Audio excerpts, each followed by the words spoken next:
Well, good morning, good afternoon, good evening, good night, and welcome to this eighth episode of Conversations Between Glow and God. Uh, the title of this episode is The Hidden Abundance of Giving. When I was a kid, uh, I remember the minister saying, could have been a Sunday school teacher, also saying that. God has the cattle on 1,000 hills.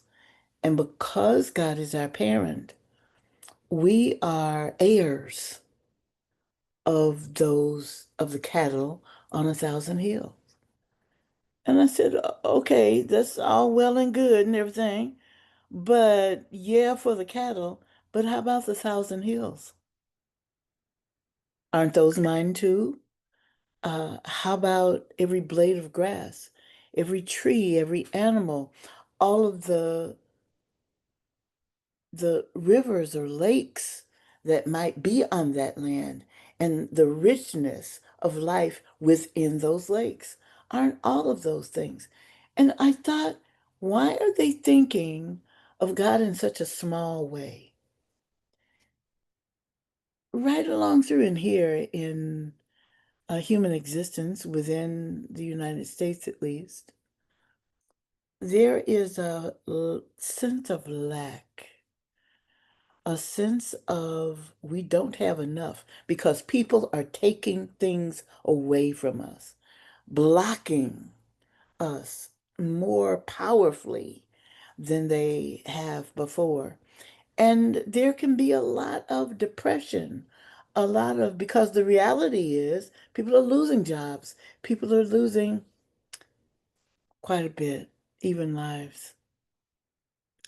But you know what? If we know and have an intimate relationship with God, all those things can be true. And the is the certainty of who we are as children, as beneficiaries of the generosity of God. Here are 7 things that God pointed out to me that are given to givers when we are giving to others. And here's the example I want to use for that. A couple of weeks ago, I bought a new laptop and I went to the Apple store in Woodfield Mall in the Chicagoland area. Huge mall, as you might imagine. And to get into the buildings, you have to open some heavy doors. Well, I use a walker, and so um, the same stride that I had to get up to the doors, I don't have that right now. And um, opening the door, I'm so grateful that there's that thing that you press and the door will open. So, yay, I'm not worried about it at all. As I was approaching the building, 3 young people were coming out, 2 guys and a young woman. And as is my way, I said, Good morning. And so the young woman said good morning back to me, and the young guys, they smiled. And so as now they're walking past me to get to the parking lot, and I'm going to the building with these heavy doors.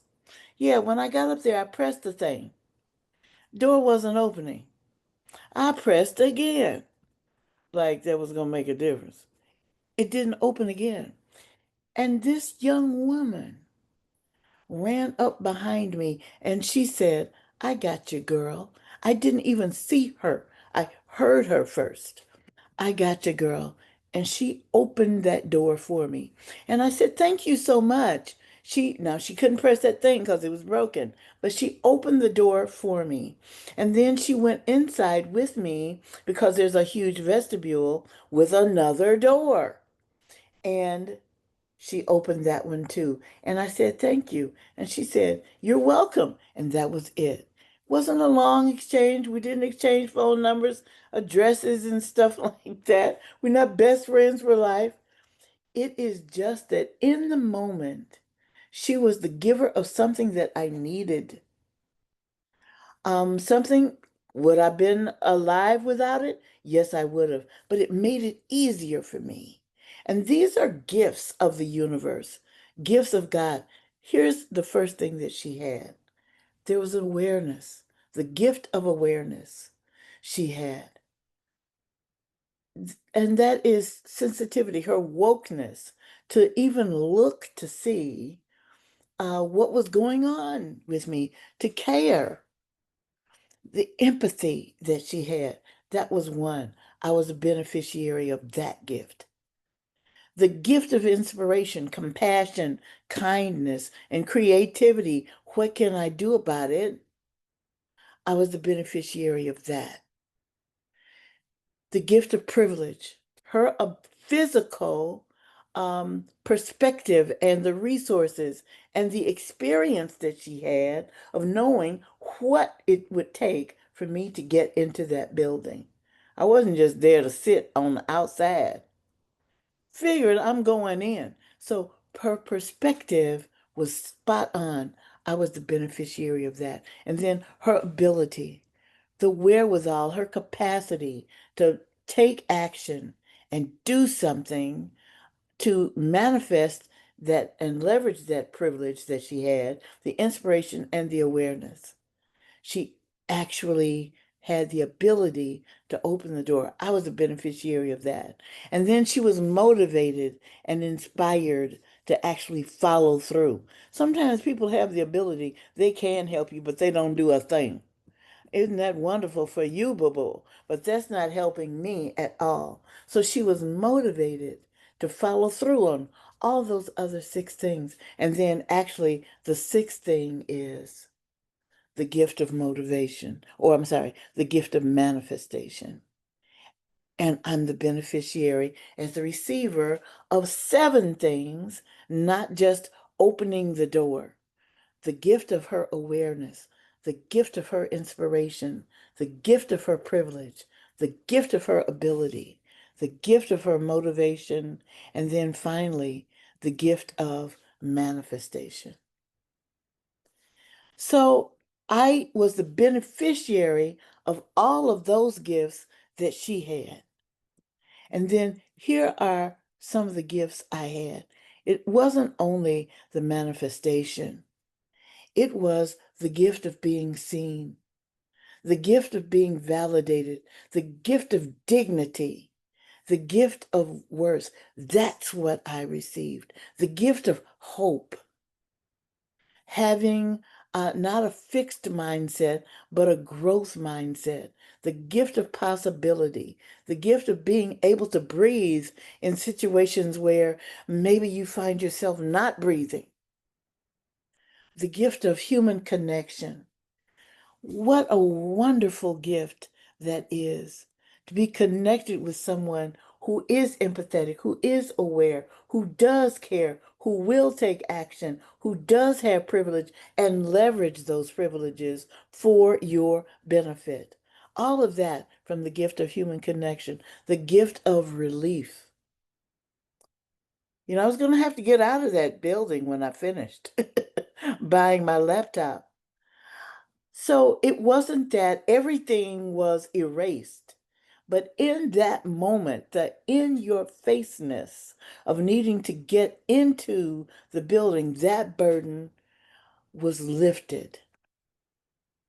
She gave me room and space to be. I received the gift of that she actually gave me about opening that door. And then sometimes I wasn't feeling it that day. But many times the receiver also receives the gift of restoration of faith. So many times we look at what in the world are we doing as human beings? And our faith in humanity, our optimism is eroded. And so the gift of restored faith. And then after receiving all of those things, then we are more likely then to have within us the gift of inspiration to help others, to be aware of others. All of those 7 things that she had, we're inspired to be aware of and receive all of those things so that we can be a blessing in our gifting to other people of what they need.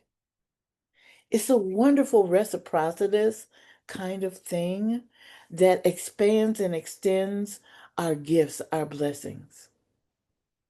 It is a gift, beloved one, when someone sees you, when someone hears you and understands you. Even those things that you might not be saying, they have such a connection with you that you don't always have to spell it out word by word. Yeah, it's great that you have the privilege and the ability to speak it. But sometimes it's too much. You're overwhelmed. And isn't it great that people are listening with their ears and their hearts? The gift of noticing and being moved and inspired. All of these are gifts of love. So here's my ask and my invitation for you this week. I encourage and invite you to think about when is it that you can set yourself up to receive all those gifts that givers receive. Because sometimes we need to feel empowered. We need those things restored in ourselves. The universe has not run out, and we are always beneficiaries. And what can we do to extend that generosity, that benevolence to others? I encourage you to do a couple of things. One, um, check out my friend and brother's song, All About the Love. Just go to YouTube, type in All About the Love, Calvin Bridges, and listen to those words. I find them so inspiring. And then, do y'all see this beautiful necklace I'm wearing right here? This is something that I purchased from 2 friends of mine, uh, Allison and Greg Valentine. And they have, the company they own is Elegant Layers LLC. And just type in Elegant Layers. Um, they have beautiful adornment that usually cut $8 to $25 and maybe a little bit more. This necklace right here, I think, was $8. So it's beautiful, and that just makes you feel good. It makes you feel good. Take care of yourself. Give yourself gifts where you are addressing your body, your mind, your heart, your spirit, your intellect. Give yourself those gifts. And then whatever we're going through that someone else has created, sometimes everything that somebody wants to give you, you don't want to get, okay? So looking at those things and saying, I can deal with whatever it is because I'm not alone. Again, as Michael Jackson would say, you are not alone. I am here with you. Who can you be with? Remember you are there. Remember you are not alone in this magnificent expanded universe. That's all I got for you today. Thank you, God, for that message. I'm happy to pass it on to y'all. Love you. Here's a gift for you.